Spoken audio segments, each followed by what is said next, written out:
जय श्री राम। आसतु मोर प्रिय दर्शक बंधु आदरणीय ज्ञानी सजन जने आज आम आउ एक अलौकिक कथावस्तु उपर आलोचना करिबा। वाल्मीकि रामायण कथावस्तु उपरे प्रथम विषय वस्तुटी है वैकुंठरे वास स्वयं नारायण मर्त्य अवतरी धर्म संस्थापन ब्रह्महत्या गोहत्या लभिले प्रभु जाई न पारिले वैकुंठपुर को। हाँ आज्ञा आमे समस्ते जानिचंती प्रभु नारायण को वासस्थान वैकुंठपुर रे। दुष्ट राक्षस माने ये मर्त्यमंडल रे साधु संत और धार्मिक व्यक्ति मानकु मारिबा पई उद्यम करंती। ए धरित्री को पाप कलुषरे भरपूर कर दियंती। ए दुष्ट राक्षस मानकु दमन करिबा पई स्वयं नारायण भगवान स्वरूप रूप रे ए धराधाम को अवतरण करंती। सेही परि तृतीय जुगरे स्वयं नारायण मर्यादा पुरुष श्रीराम रूपे अयोध्या कटक रे दशरथंक घरे माता कौशल्या गर्भरु जन्मग्रहण कले। आदर्शवादी पुरुष सत्यवादी पुरुष भावे मर्यादा पुरुषोत्तम प्रभु श्रीरामचंद्र संपूर्ण आर्यावर्त श्रेष्ठ पुरुषोत्तम से सदा सर्वदा सत्य धर्म न्याय और नीति नियम को पालन करिथांती। जेते नीति नियम को धरी चलिले मध्य बेले बेले भाग्य तांकु साहस देउ न थाए। भाग्यर विडंबना केवल भाग्य विधाता हाथ रे ही थाए। केतबेले सुख शांति धन ऐश्वर्य भरी दिए तो केतबेले दांडर भिकारी कर दिए। क्षणिक मध्य स्वप्नर बालीघर और क्षणिक मध्य माया मरीचिका हो, किंतु प्रभुंकर भाग्य यह ही लेखा थिला। ए माया मरीचिका पछरे धाई जाई दुष्ट राक्षस मानक बध निमंते ब्रह्महत्या गोहत्या दोष लगिगला। यह किपरि? सृष्टिकर्ता ब्रह्मांक अणनाती पुलस्त मुनिक नाती विश्रवा ऋषिंकर पुत्र रावण जाति रे श्रेष्ठ ब्राह्मण चारि वेद छड़ दर्शन 108 उपनिषद और 10 विद्या को 10 मुखरे कंठस्थ करिथिला। ज्ञान विज्ञान ज्योतिष शास्त्र पारदर्शिता थिले। से रावण जानी शुणी राक्षस प्रकृति धरी कपटाचरण करी सन्यास वेश धरी माता सीता देवी को चोराई नहीं अशोक वाटिका नहीं रखिथिला। सेही कारण पाई प्रभु श्रीराम उपाय शून्य होई शुक्ल दशमी रे ब्रह्मा देइथिबा ब्रह्मास्त्र रे ब्राह्मण रावण को बध करथिले।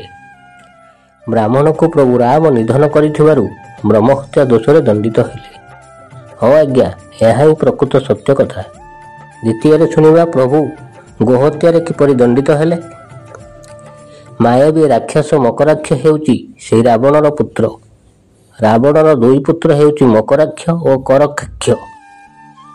ए दुई पुत्र मध्यरु मकराक्ष हेउची बड़ मायावी थिले। मकराक्ष किपरि राम को मारिबो प्रतिशोध नेब सेही कथा सबुबेले भाबुताए। दिने मकराक्ष को सुजोग मिलिगला। कुंभ निकुंभ बद्ध परे रावण हताश होई उपाय शून्य होई गले। सेही समय पुत्र मकराक्ष को डाकी कहिले, पुत्र ए वनवास राम आमर प्रत्येक सैन्य को मारी सारिलेनी। एहार उपाय कौन? सुजोग अपेक्षा पुत्र मकराक्ष थिले। पितांक आदेश अति शीघ्र युद्ध करने को प्रस्तुत होइगले। मायावी मकराक्ष युद्ध रे अंगद सुग्रीव हनुमान एहीपरि बड़ बड़ वीर मान को परास्त करदेले। तापर लक्ष्मण पहुंचबारु युद्ध आरंभ पूर्व ए मायावी मकराक्ष तार माया बल रे रथ चारिपटे गाई गोरु मानकु ठिया करदेले। प्रत्येक बानर और लक्ष्मण भय थरहर हेले। शेषर विभीषण ठारू ए मायावीर कथा प्रभु राम जानी एक मंत्रपुत बाण रे तार सबु गोरु मानकु उभेई देले। राम मध्य ए मकराक्ष बाण रे अस्तव्यस्त होई पड़िथिले। शेषर संजय हेबा पूर्वरु राम अग्निबाण मारी मकराक्ष को निधन कले।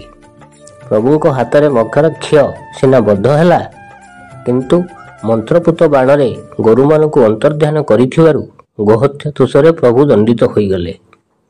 हाँ आज्ञा यही गोहत्या ब्रह्महत्या दोष भगवान रामचंद्र को लागिथिबारु वैकुंठ प्राप्ति होई पारि नथिला।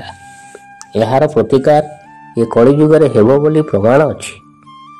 प्रभु राम केउठारे जन्म हेबे किपरि मुक्ति पाइबे महापुरुष अच्युतानंद एहार प्रमाण देउचंती। आर अध्याय आपण मानकु एहार प्रमाण सहित उत्तर देबा। ଆଜି ତ ସମୟ ହୋଇଗଲାଣି, ଆଲୋଚନାକୁ ବିଶ୍ରାମ ଦେବା। ଏଇଠାରୁ ଶେଷ କରୁଛି। ଏହାର ମତାମତ ଜଣାନ୍ତୁ, ଲାଇକ୍ କରନ୍ତୁ ଏବଂ ଆପଣମାନେ ସବସ୍କ୍ରାଇବ୍ କରି ଆଗାମୀ ଅଧ୍ୟାୟକୁ ଅପେକ୍ଷା କରନ୍ତୁ। ଜୟ ଶ୍ରୀରାମ।